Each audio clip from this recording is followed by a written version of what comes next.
We are indeed grateful to ISOBAB for allowing us to run the oration at a meeting that they would have scheduled. My gratitude to the executive committee for this and for your support for being here too. Well, ladies and gentlemen, there are some of you who have been with us through previous orations, but today there are quite a few who are here for the first time. So allow me to share a few thoughts about this wonderful woman. Because of her, we're here today. That is a picture of my mother when she graduated from college. She was the youngest of 5 children. If she had lived, we would have celebrated her 100th birthday on the 11th of February this year. She was born in 1918. I do believe there are moments in our lives that decisions affect us completely and they change us. And I guess having an older sister, 10 years older than her, who was a doctor, she was probably motivated to be one herself. She met my father. They knew each other when they were children. Both families knew each other. And they were married in 1946. So that's the second good decision she made, to be a doctor, to marry my dad. And of course, the third was to have these 4 kids. And the little girl who looks absolutely lost but has those lovely legs that support her is me.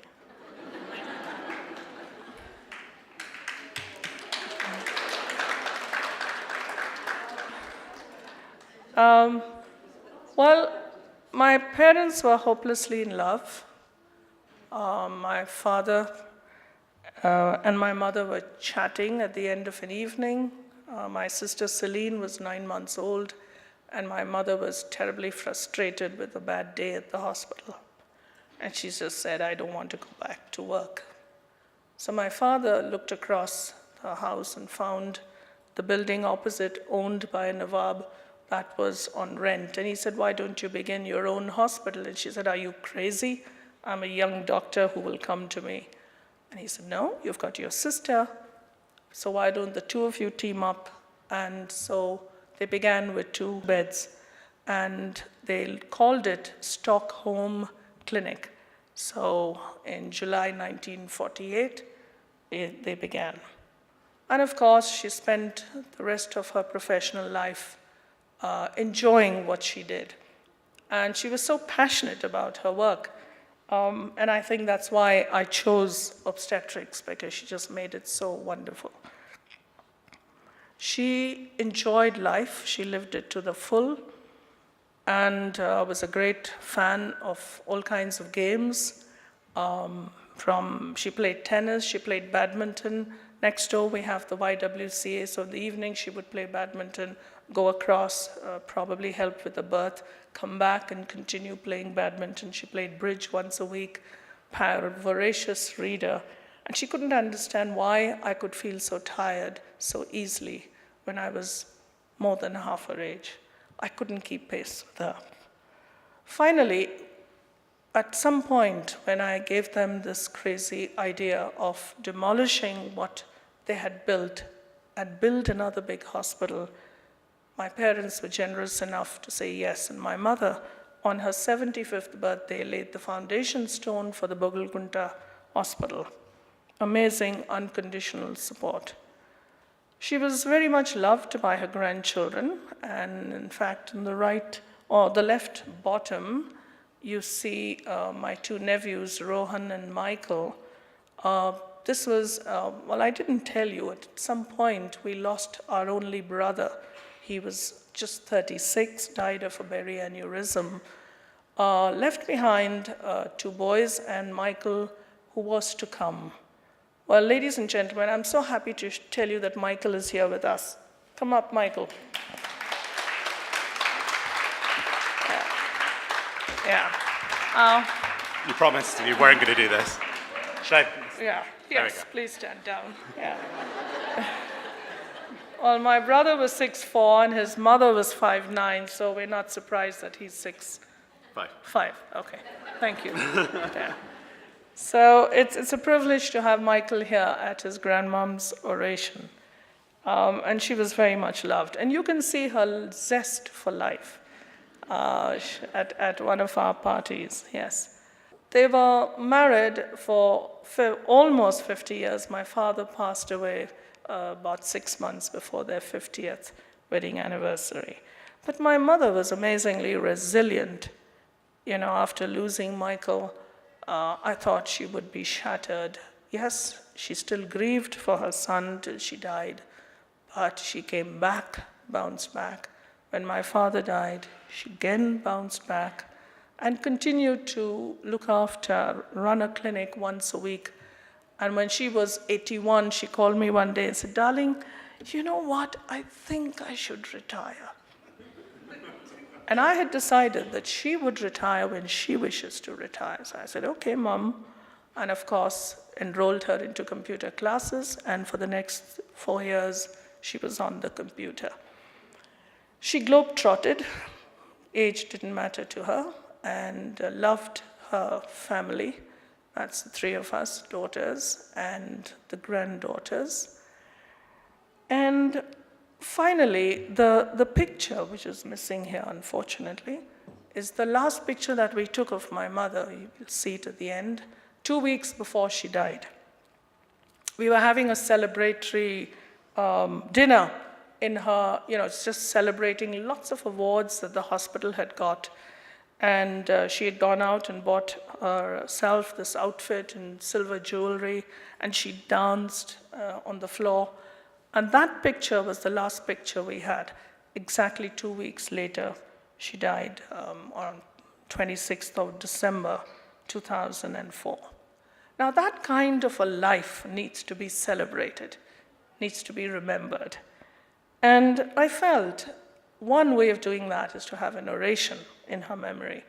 So we said, now how do we go about it? So then we thought, let's ask people who, invested their work, their lives into making pregnancy, birthing safer, who made a difference, who wanted to work and save mothers from dying or make birthing more positive. So we were privileged to have Professor Phil Pott of Partogram fame with us, and he was the first person to deliver the first oration. Later, we've had Dr. Philip Jonty, the father of fetal medicine, followed by Stephen Gatt, who did a lot in critical care, and Professor David James from the UK, whom we all know and you've read his books. Catherine Nelson-Piercy, who's done amazing work in obstetric medicine. Professor Yves Wills from France, again, fetal medicine. Raymond Powry, obstetric medicine. And Peter Sand, sitting in his office in Chicago, delivered his oration on a cold winter, and he was envious that it was sunshine in India. And last, we had Dr. Piley, who's done enormous work on confidential inquiries and maternal death. Professor Leslie Page in 2015, and Sandra Lowe from Australia, not UK, who again did a lot of work in obstetric medicine. And today, it's my privilege to present to you Sheena Byrom, Dr. Sheena Byrom from the UK, to deliver the 12th Lourdes C. Fernandez Oration.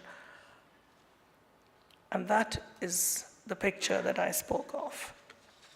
Now, if you Google, you'll get a lot of information on Sheena. But how did I get to know Sheena? Thanks to Twitter. Her book was being tweeted. I was curious. I looked at it. I downloaded a Kindle copy, read it, highlighted it. I said, this is amazing. We just need to have this woman come to India. But before that, I sent for 50 books from the UK, and our midwives in Fernandez began to use it, and we used it for reflection. And through Twitter, we got to know each other, and then I met Sheena at a World Conference of Midwives. And I said, you just need to come to India. And there she is today. She was born and brought up in northwest England and has lived and worked there all her life. She's been a midwife for 40 years, and she's recently taken early retirement to complete a PhD in normal childbirth with the University of Nottingham. She's totally committed to supporting midwives to maximize potential for all women to have a positive birthing experience. She's an international speaker and provides consultancy services not just in the UK, but to organizations globally, supporting them to develop midwifery-led services. She's involved in several charities related to midwifery. She's one of UK's first consultant midwives, and as head of midwifery, successfully helped to lead the development of 3 birth centers in East Lancashire. She's currently working on a new initiative with her daughter to support midwifery in the UK, who is also a midwife. And you can visit their website, Byrom and Byrom. Her approach is to work along with people, to inspire and motivate them to make the necessary changes by developing themselves as well as their service. Her consultancy services are sought after by organizations across UK, but she still finds time to blog, to tweet, to be on Facebook, spreading her knowledge and expertise even further. Catching Babies is a Sunday Times bestseller. And if those of you who have not read the book Roar Behind the Silence, it is a must read. She's been awarded an OBE, Order of the British Empire, for those of you who may not realize, in 2011 for services to midwifery, and received an honorary fellowship of the Royal College of Midwives in 2015. In 2016, she received an honorary doctorate from Bournemouth University. She's known as the Queen of Twitter, and for those of you who wish to be educated, we are having 2 sessions by Sheena at Stockholm between 5:30 and 7:30, 2 hours for 2 consecutive evenings. Welcome. Sheena is an inspirational midwife, a role model not just for midwives now and in the future, but also for us obstetricians to learn. In her own words, childbirth is not risk-free, but it isn't a risky business. Safety depends on workplace culture, collaboration, and respect. With this, ladies and gentlemen, it's my privilege to present to you Sheena Byrom. Thank you so much, Evita, for that wonderful introduction and for inviting me here today. Good afternoon, everybody. Good afternoon. It's so wonderful for me to be here. What an honor it is. Just to move on to my first slide is to really thank you for inviting me. So, as well as the introduction, this is an enormous privilege to be in another country. Imagine not only being invited to this beautiful country to deliver an oration for such a special woman, but also to be part of a revolution.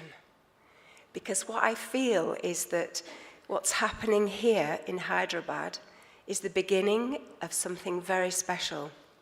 And I hope that during my talk today that you'll understand why I believe that. So I'm absolutely thrilled. So I'm going to take you on a journey. I'm going to tell you a little story, a few stories actually, all blended into one, hopefully so that you can keep attention to what I'm going to say, but also so that several voices will be heard, which is just what we were talking about earlier. And I'm going to start, of course, with who we've just heard about, the wonderful Dr. Lourdes Fernandez. And I've been doing a little bit of digging around this wonderful doctor of whom we're all here to celebrate her life. And of course, I found that Dr. Lourdes was an excellent doctor and that she had a wonderful bedside manner. And for all of you who've been ill in your life and felt vulnerable, certainly I have very recently, this to me, as well as the skills of the practitioner, I always had to make sure that the skills were appropriate. But the thing that made the difference for me was the bedside manner. And that's what we're going to be talking more about. I also heard from someone who worked closely with Dr. Lourdes was that she was incredibly strict and that she liked to have things done properly. And that's such an admirable characteristic, certainly, especially when she had so much responsibility. But the same person said to me, she had a heart of gold, and that if ever you had a problem, that she would be the person that you went to because she would help you. So that again was something that really kind of resonated with me and gave me a feel about this wonderful woman of whom I've got the privilege of talking about today. But of course I don't know everything about Dr. Lourdes, and I also have to kind of move the conversation along. So the next person I want to introduce, I want to talk about is this one. Because actually I know more about this obstetrician. And it seems that this obstetrician has got the same wonderful, warm heart, the same kind and caring personality of her mother. And it's really interesting because in my life, I always feel that I meet people for a reason. And as I'm getting older, it becomes more apparent that you could become connected with people that are like-minded. So even though we met on Twitter, I was instantly drawn to this character who was saying things that I believed to be true, but also from working 40 years as a midwife, had seen that the things that she was saying were actually missing, not just in India, but all over the world. So I became instantly drawn to Evita Fernandez. And of course, Evita has carried on her parents' legacy. And I've been so lucky over the past few days to have visited some of the various Fernandez maternity services and been totally blown away by not just what I saw as a physical environment, but also the people that I met. And this is a photograph of the Stork home, the last building to be erected. But what I found, not just with being with Evita in her own country, because of course this is the first time, not only have I been to India, but that I've been with Evita in her country, that it isn't just about a building, that there's a real sense of love within the institutions that I visited.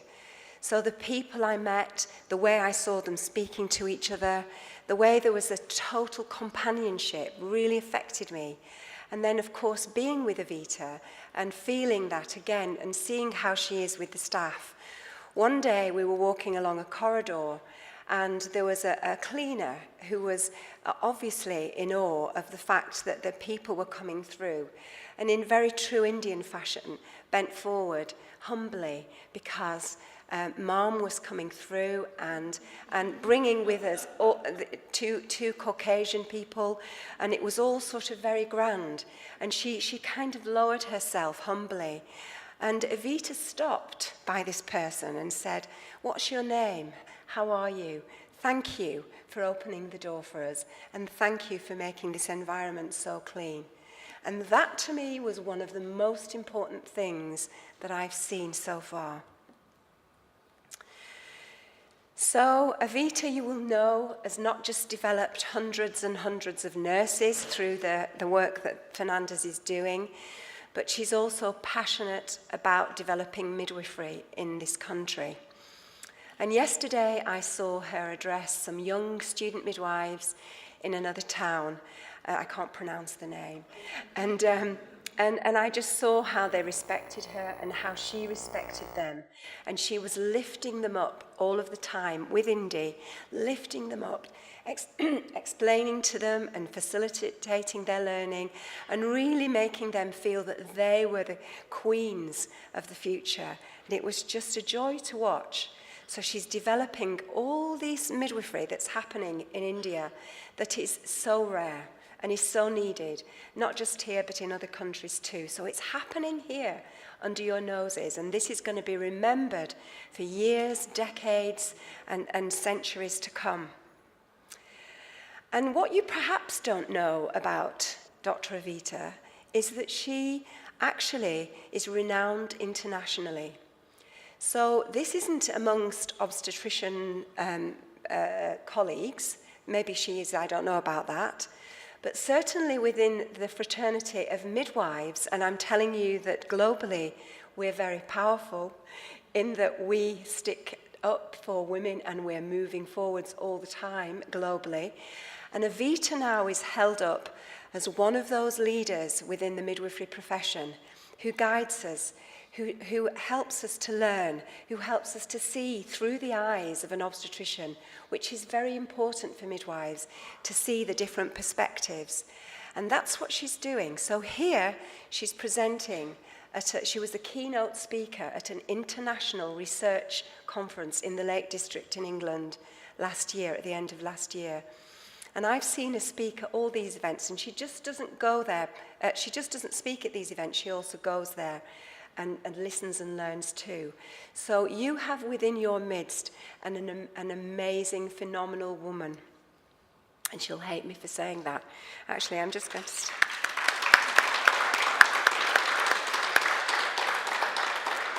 So I can't stand here all day and talk about Evita because she'll perhaps strangle me later. So I thought what I'd do to show the connection between Evita and India and midwifery is take you on a journey to England. So here we go. And I'm going to start off by introducing you to some of my family.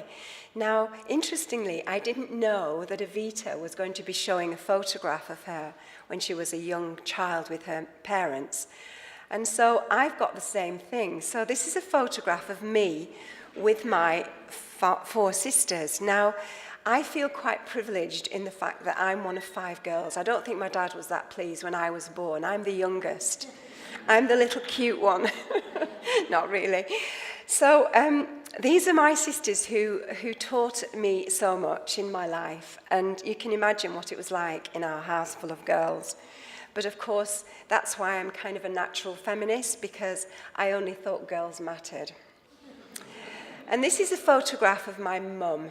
And when I speak about my mum, I have to be I have to try to switch off from my emotion, because this woman gave us girls the power to do something with our lives. And we didn't have much money, and my mum wasn't educated.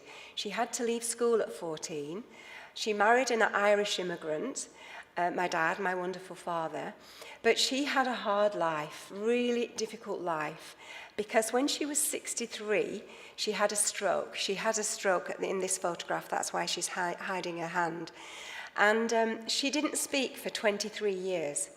And even though she couldn't speak, she taught us everything we needed to know as we were growing into mothers ourselves. And she had the eyes that could light up a room. She used to sparkle with her joy. But during her life, she taught us that we must never stand for any injustice. We had to be strong women. We had to be rebel women. But we always had to be kind. And the things I could talk about her all day, but I can't tell you everything. But she didn't have any qualifications, except she had the biggest heart, and she gave so much of her life to other people. So what's that got to do with midwifery? Well, it has a lot, actually, because if it wasn't for my mum, just like Evita has carried on her legacy, I wouldn't have had the strength and courage to do what I've done, also to have the passion to continue. And so here we go on the journey. And many of you may have seen this program. Is it shown in India called The Midwife? No? Have any of you seen it? You have. Someone at the front, so Vita's seen it. But if you haven't seen it, it's worth watching. So it's a glimpse of what midwifery used to be like before I was born. And it's totally inspiring, but I'm not going to talk about that. But it kind of gives you a flavour of the length of time that midwifery has been embedded in maternity services in England. It's actually since 1901 that we've had professional midwives. So it's totally okay to be a midwife in England. Not only is it okay, but we lead maternity services, and actually obstetricians that we absolutely love are needed when there's a problem. And of course, in 1978, when I was a young midwife, this is a photograph of me, things weren't like they are today. And the reason why I'm going back to 1978 and telling you a little bit about my story is because sometimes you might feel that the challenges ahead are undoable. You might think we can't do this in India because we've got this problem, or we've got this political situation, or we've got this. Well, actually, we had huge constraints in 1978, and we still do. We've still got huge constraints in England. But in 1978, I didn't know about those constraints. Like Evita, I thought everything was fine. I thought I was a brilliant young midwife, doing a good job, even though I did things like this.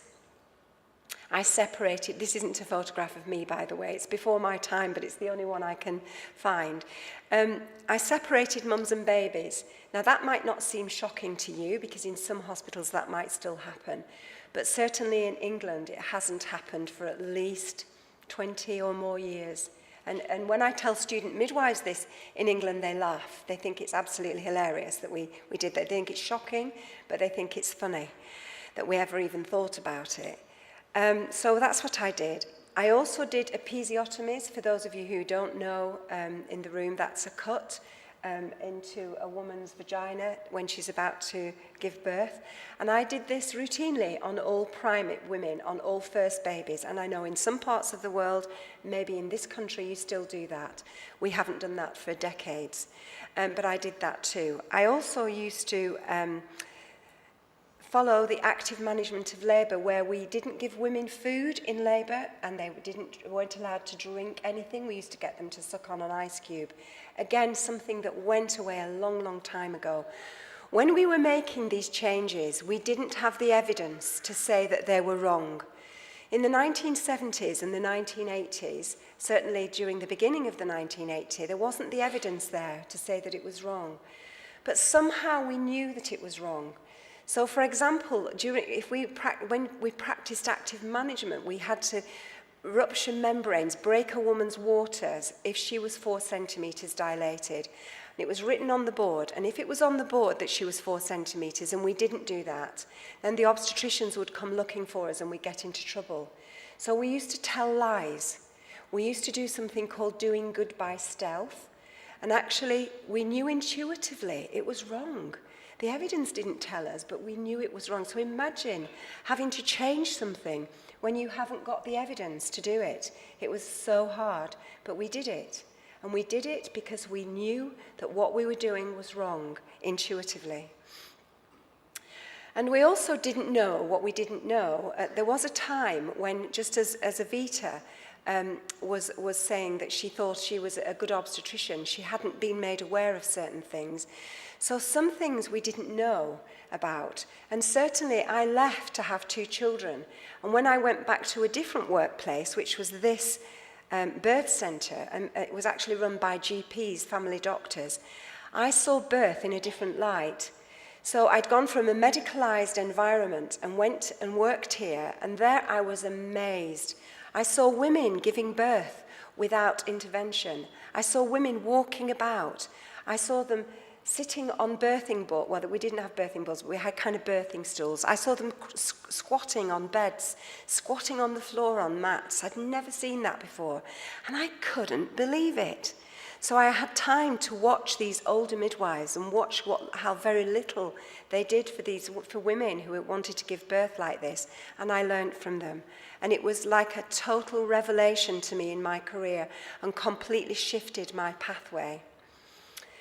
And then, of course, I went on to have 2 children there. So I've got 4 children. I've got 2 boys. My husband sat on the front row. We have 2 boys and 2 girls.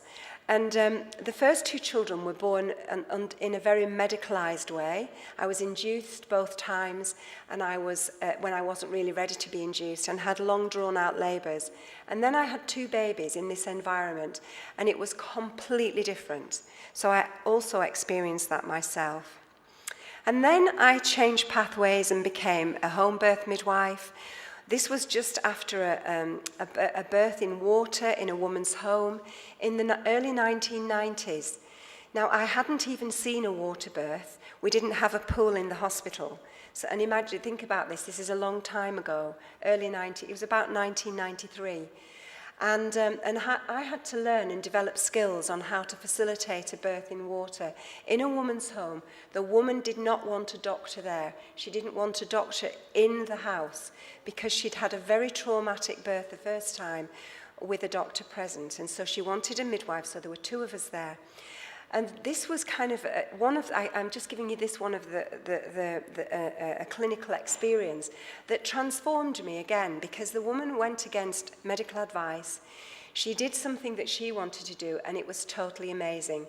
You may notice that my sleeves are quite damp, and it's because I was so afraid that the baby would drown that I almost dived in the pool. And so I was almost in the pool with her when she gave birth. But it was an amazing experience. And in the maternity unit that I worked, in those days we didn't have a pool, as I've said.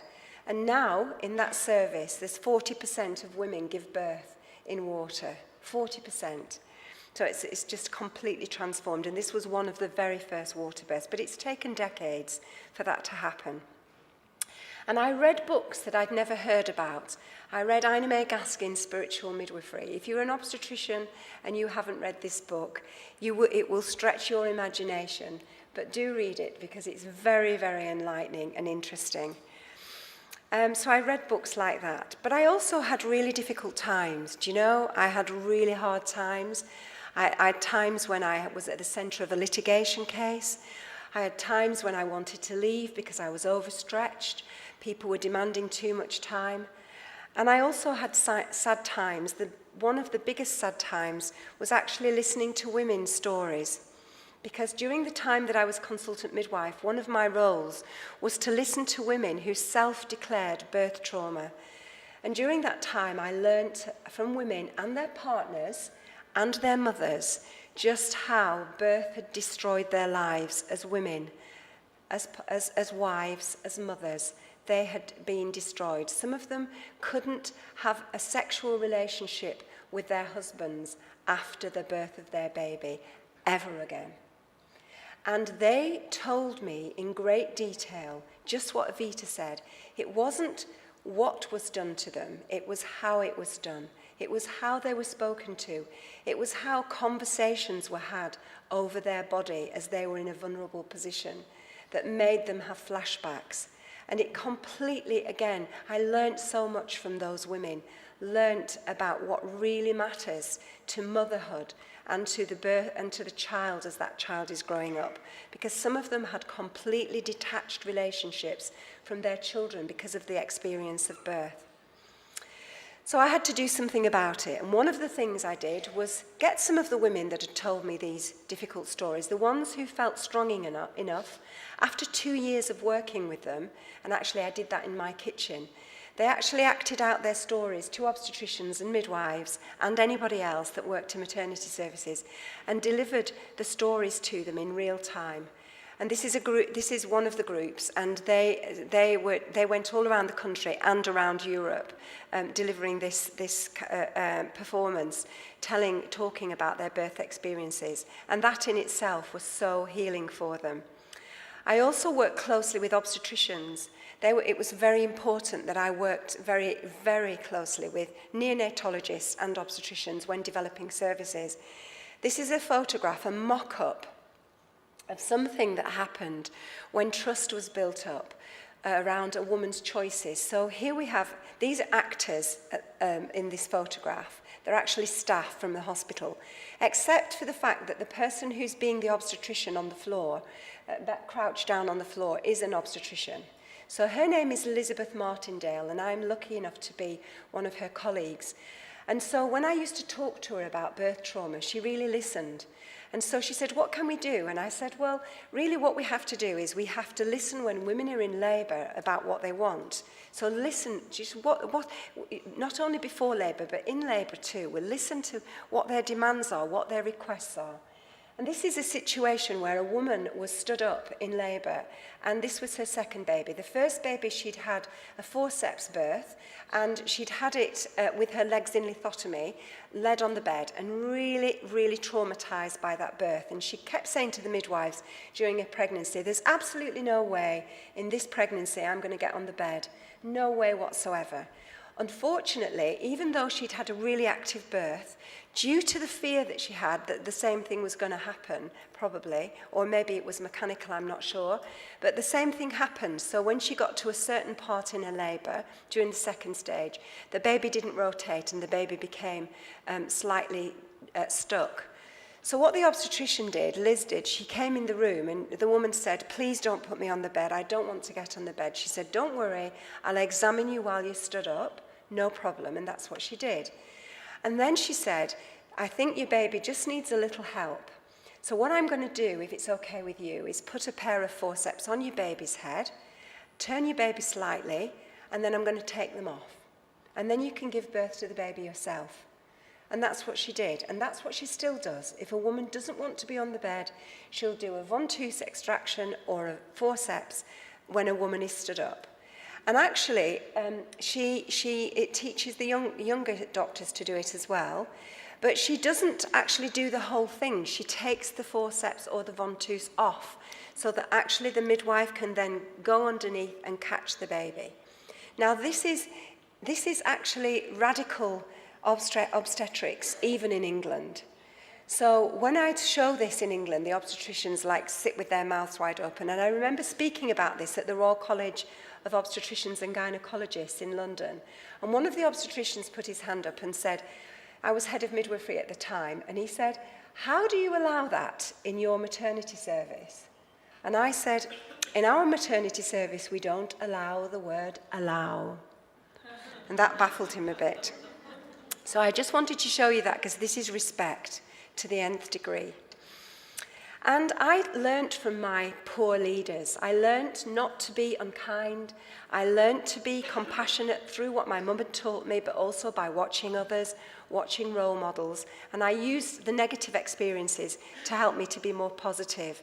I developed wonderful birth environments because I'd seen the most horrendous environments and how they affected women's experiences and staff. So let me tell you that actually birth environments influence the way staff practice too. We've got clear evidence about that, so I did that as well. And the ultimate aim was to make sure that women had a positive birth experience. And as Evita said, not really around whether she has whatever the mode of birth is, even though I've got a huge passion around promoting normal birth.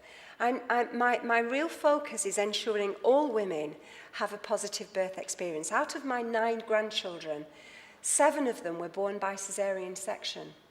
And so I want my children to have positive experiences, whatever kind of birth they have, treated with kindness, with dignity and respect. And so this is the image I keep in my mind the whole of the time.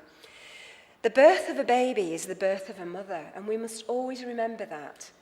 Again, the same obstetrician that was led on the floor doing the forceps, this is her, after the birth of one of our grandchildren. So this is my youngest daughter, Olivia, who had a very traumatic pregnancy because she had a tumour and didn't know it. So she had to have baby Mila early, and Paul and I were sat outside the theatre, and her husband was with her. And look how this obstetrician is looking at Olivia and looking at baby Mila under the cover in skin-to-skin contact immediately post-caesarean. And the whole focus is on love.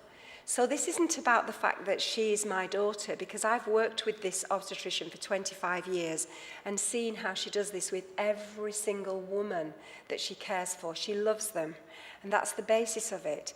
Because if we love women and we love our jobs and we love the care that we give, then this is what will happen. Women will have more potential to love their babies. And if women love their babies, then the world is going to be a better place. So, and yet we know all that, and yet these things happen. Women are dying. Women are dying in childbirth unnecessarily. It's unacceptable. India has got the largest stillbirth rate in the whole world. And that's the world is doing bad, and that's unacceptable. But is it just about skilled access to services? Because sometimes we're told, oh yes, babies are dying in countries where there isn't enough resources because of the resources. Well, no, just as we've heard already from Evita, some women don't want to go to have their babies in institutions because actually they're being treated badly and beaten and nipped and pinched, and also treated without dignity and respect.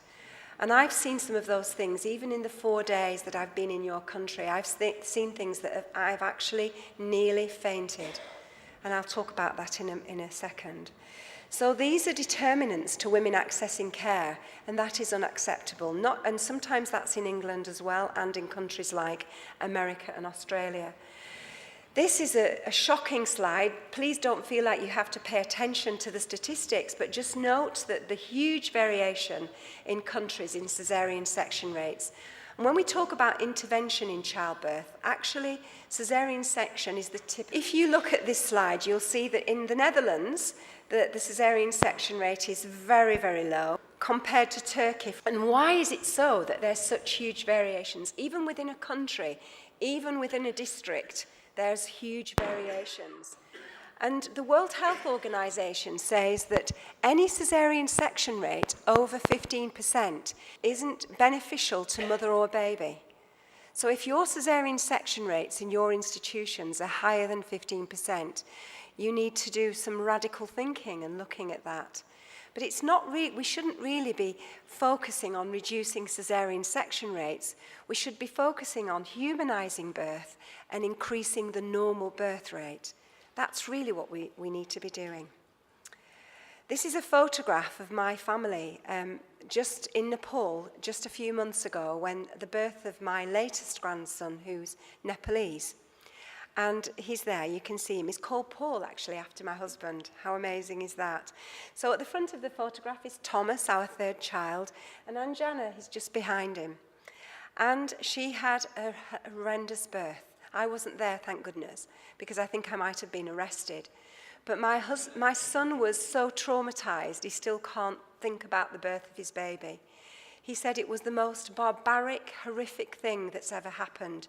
And when he tried, and she was in a private hospital in Kathmandu, and when he tried to intervene because she was screaming and being treated badly, he was told that if he didn't be quiet, he would have to leave the hospital, and his wife, Anjana, would be banished in labour, and they'd induced her.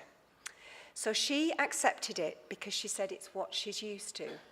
But this birth was so horrendous. Her first baby was born on a bed like this. I can't believe this, and I've seen it in India just in the past few days, beds like this, some of them worse than this. And I'd never seen anything like this till I went to Nepal. This is probably marginal better, but it's still very medicalized, but at least it's clean, and at least it's modern, and at least it's got the right equipment, but it's still very, very medicalized. So even this is, how would you feel going to have a baby in this kind of environment? I would certainly think I was going to the dentist or to have some horrendous medical procedure. But we know now that we can create environments like this. We can make birth into a beautiful thing, not only by the way we act, but also the way we create different environments. This is probably one of the best environments I've seen, and there's medium, but we can do things to start working towards that, even if we can't have something like this. This was a photograph of my grandchild just after birth. This is Anjana led. To me, she looked like she was dead. This was just after she'd been taken off the theatre trolley. And if you look at her, she's asleep, the baby's looking away from her, there's no connection, there was no skin contact, there was no togetherness. Now I want you to imagine what my son thought when he walked into this room. This was the photograph he took. He's the son of a midwife who's championed connection between mother and baby for all of my life. So he knew that this was wrong, but he couldn't do anything about it. And he knows that this is right, this is what should happen at caesarean section. This is the love that should be there. This is the mother and baby connection, immediate skin to skin. All babies should have it, however they're born, as long as the baby's healthy and not in any danger. Skin to skin, we know the evidence is absolutely clear, should be with the mother. The partner, the father, should be with her and able to kiss her and rejoice the birth of the baby. If it can happen in one hospital, it can happen in any. So what can we do? Very quickly now, because I think I'm probably running out of time. We can respect a woman's human rights just the same as we would respect a man's human rights. We're all individuals, we're all human beings, and we all have to be respected. But particularly when women are vulnerable and having a baby, that their personal integrity has to be respected. Please don't think that a woman is a means to an end, that she's simply a vessel for carrying a baby. Sometimes that's what happens, that we're so focused on getting a healthy live baby that we forget the woman that's carrying that baby. So no decisions should be made without the woman's consent. And the consent has to be non-biased, non-judgmental, and done in a kind, compassionate way. Compassion isn't just about kindness, and it's not just a sweet thing that's kind of hairy-fairy. When we think about science, we always think it's a robust thing that we should be following and we should be looking at the evidence. Compassion is is more important than science, if not as important. And we have to remember that it shows strength and courage, that it's difficult, that it's powerful, that it's infectious and influential. And crucially, it's perhaps the only universally recognized language with the ability to change the world. And I like to think about the fact that compassion brings with it courage, and certainly in my career, from what I've done and from what I've seen being done by others, the obstetrician who sat on the floor who squatted on the floor to do the forceps had to have courage, because her peers were thinking, what is she doing? And also, she had to have, the courage that she had came from compassion, because she had compassion for the women who was telling her, I can't get on the bed anymore. And cœur is the French for heart, so the two words blend perfectly together. And when we work in maternity services, what is the biggest hormone that can be released to help women to have babies? It's the love hormone. It's the hormone of sex, it's the hormone of birth, and it's the hormone of breastfeeding. So we've got something already there waiting to be released, but we need to allow it to be released in order to have effective, safe, efficient, and kind maternity services. Hannah Darlan, who is a professor of midwifery in Australia, a woman who I respect greatly, says these two things matter, love and science, and you can't have one without the other. And I totally hold by that belief. This is a gentleman who is currently, he's actually retired now. I don't even know whether he's alive, actually. But this gentleman is directing quite a lot of services within the United Kingdom from his teachings and his work. And I love this quote, and you can find it easily by Googling his name. Systems awareness and system designs are important for health professionals, but they're not enough. They're enabling mechanisms only.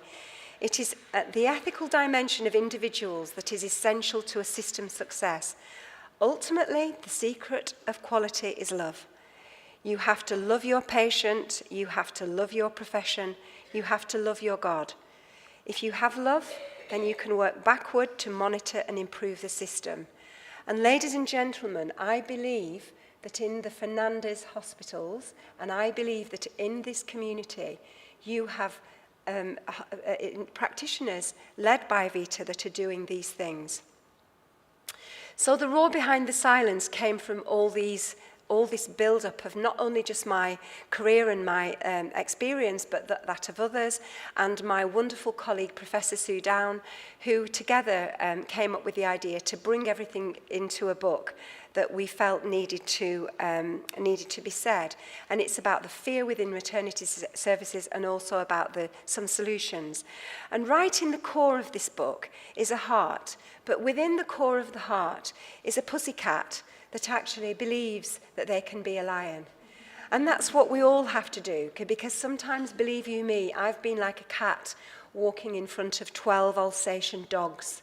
And I've been not only scared, but wanting to bolt off in a direction. I've been petrified and nearly vomiting with fear because I've been up against so much opposition. So sometimes I have to pretend I'm a lion when inside I feel like a cat. But that's the only way we can make change happen. And we can use the evidence. I've nearly finished now. We have to use the evidence. Now we've got it in abundance. There's still loads of evidence that needs to be found, but we have some that we can use. And let's just look at a bit of it.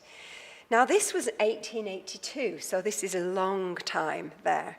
This gentleman noted, I have found that. He traveled the world. This gentleman traveled the world. He was interested in childbirth. And he wanted to look at why so many women were dying in childbirth. I found that, and it was not a finding that I expected, that wherever there was a system of maternal care based on trained, licensed, regulated and respective midwives, especially in close and cordial cooperation with doctors and hospitals, the quality of maternity care was at its highest and maternity mortality was at its lowest. And then the next bit is, I cannot think of one exception to this rule. And again, that is why you are doing amazing things in your communities and in your county and district. We've got recent evidence. So right from 1882, we've got 2007 midwives and professors of obstetrics in the Netherlands showed that midwifery-led care, MLC, lower rates of medical intervention. So if we want to reduce those rates of caesarean sections, then we need to do something about it. Yesterday, I was in a government hospital in this community, not this direct community, but it was nearby, and Indy and I counted, I was just looking at Dr. Rajita, she's here. Yeah, three of us counted 143 caesarean sections in 10 days. In 10 days. And on some of those pages, they were all caesareans. And I said to Indy afterwards, I'd love to see who was on the shift when all those emergency caesarean sections were carried out. But I've never seen anything like that. That's shocking. So we've got the Lancet Midwifery series, which is a series of papers that are globally respected, that come from a group of anthropologists, obstetricians, neonatologists, not many midwives, working through what really mattered to mothers and babies. They didn't look at professional skills, they looked at what mattered to mothers and babies to keep them safe and alive. And they came up with midwifery. Now, interestingly, they found that it wasn't necessarily midwives that delivered midwifery, that sometimes it was obstetricians that were doing midwifery. And there's particular skills that the definition within the Lancet that describes those skills, and they do bring in compassionate, respectful care. And so that brings me to you. So you've got what I've just been talking about. Within your grasp, you have got a growing community of midwives, professional, licensed midwives that are working in collaboration with doctors. So what the global evidence is telling us, you've actually got here. And so I think you should have a round of applause for that. What I ask you is that you continue to support Avita and her team to keep developing your professional midwifery. Because let me tell you, the spotlight of the world will be on you for what you're doing, because people will want to learn. They'll want to grasp the opportunity to do the same as you. So you're part of a legendary tale that's going to go on for a long time, and these midwives and you are part of that. But we need action, because action changes things, and you can't sit back. We have to be political. We have to be radical. We have to tell how it is. And I certainly will be saying how it is in India right from Saturday when I do my first blog. And we have to be persistent, and we have to be activists. So sometimes my friends say to me, why do you call yourself an activist? And I said, well, that's the thing that drives me to make change, because change is needed everywhere. So you can't just look at the evidence. That doesn't really change anything. It can all sit on a shelf. We have to bring it to life, make it happen, communicate, talk about it, and make change happen. And sometimes people think, well, I can't do anything. I'm just a doctor in a hospital, or I'm just a birth attendant, or I'm just a birth educator. Well, of course you can. We're all of us have some part to play, and we're all significant. So if you just think of I've got bites everywhere, all over already. I'm itching. Because that mosquito that bit me certainly made a difference. No, Indy knows all about mosquitoes. So I'm going to finish now with a film. Actually, before I put the film on, I'm just going to show you my last slide. This is my thank you slide to you again. I want to thank you again for allowing me to come and speak to you. But I'm going to show a film after this, so a very short film. This is a photograph of the baby. The baby Mila that was born. When you saw my youngest daughter having the cesarean because she was very sick. And this is little Mila. There's my old hand giving her her first bath because her mummy was sick. And I look at that photograph when people say to me, sometimes my colleagues say to me, you know, Sheena, you're 62 now. Why do you keep going? Why do you keep going around the world and keep talking about things and you keep trying to change things? And this is why I think you should keep going, is because I want my daughter's baby to have the birth that the wonderful mother described when she came up here. I want her to have a birth. I want her to have, however she has her baby, if she has a baby, I want her to have a doctor or her midwife or a doula who loves her and who treats her kindly with respect and compassion, and so that she has a positive experience that she deserves, just like her mum did, and is able to parent her baby just like her mum parents her. And that's all I wanted. So I'm going to leave with a film that I actually initiated the development of this film with the International Confederation of Midwives many years ago, and it's still relevant, but it shows you why we need midwives in India. It just kind of gives you a glimpse of why the work that Avita and her team are doing are very important. And then I'll step down. Thank you.